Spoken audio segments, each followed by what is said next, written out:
అసలు Jurala source point తీసి మీరు శ్రీశైలంకి ఎందుకు మార్చడానికి కలిగినటువంటి సాంకేతిక కారణం ఏంది? ఆనాడు కేసీఆర్ గారు కూడా ప్రజెంటేషన్ ఇచ్చినప్పుడు పాకాల జూరాల ఒక లింక్ పెడతామని ఇంకోటి చాలా చెప్పారు. అవన్నీ జరగలేదు. 100 అనుకుంటాం, 100 కావు. పాలిటిక్స్లో అయినా ప్రభుత్వంలో అయినా ఇంట్లో అయినా అది మాకు కూడా తెలుసు. కానీ అల్టిమేట్గా ఇప్పుడు జరిగింది ఏంది? జూరాల నుండి శ్రీశైలంకి సోర్స్ పాయింట్ మారింది. ఎందుకోసం మారింది? నేను అలిగేషన్ చేస్తా ఉన్నా. జూరాల టు శ్రీశైలం సోర్స్ ఎందుకు మార్చింది? ఇదొక అసలు ఎవడన్నా నా దృష్టిలో మెడ మీద తలకాయనోడు ఎవడి క్వశ్చనే అడగడు. దీని కొద్దిగా బుర్రల మైండ్ ఉన్నోడు అడగడు. ఆనాడు సమైక్యవాదులు తెలంగాణకు నీళ్లు రావద్దు, శ్రీశైలం మాకే ఉండాలి, మేము దంచకపోతాం పోతిరెడ్డిపాడికి వెళ్ళి రాయలసీమ లిఫ్ట్కి వెళ్ళి ఈ తెలంగాణ ఓడిలకు రావద్దని మనను జూరాలలో ఇరికిచ్చారు. మీరు అలానే కొట్టుకొని సాగుతారు. అది సమైక్య రాష్ట్రంలో సమైక్యవాదుల ఆలోచన. ఇవాళ కూడా వీళ్ళు ఆ సమైక్యవాదుల అది ఏమంటారు వాళ్ళ కింద పనిచేసిన ఇంకా పోతలేనట్టుంది ఆ బానిస తత్వం.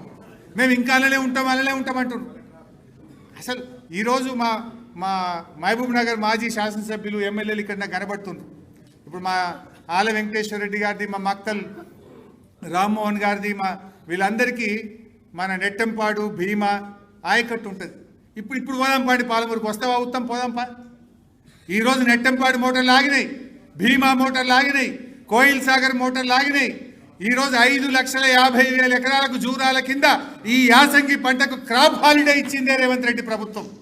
నీళ్లు లేవని ఇవాళ జూరాల ఓనాయకట్టు 1,00,000, నెట్టంపాడు 1,40,000, భీమా 1,60,000, ఇవాళ కోయిల్ సాగర్ ఒక 50,000-60,000 క్రాప్ హాలిడే ఇచ్చిందా లేదా?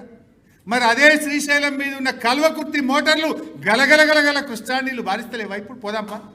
ఈ నిమిషానికి కల్వకుర్తి మోటార్లు నడుస్తున్నాయి.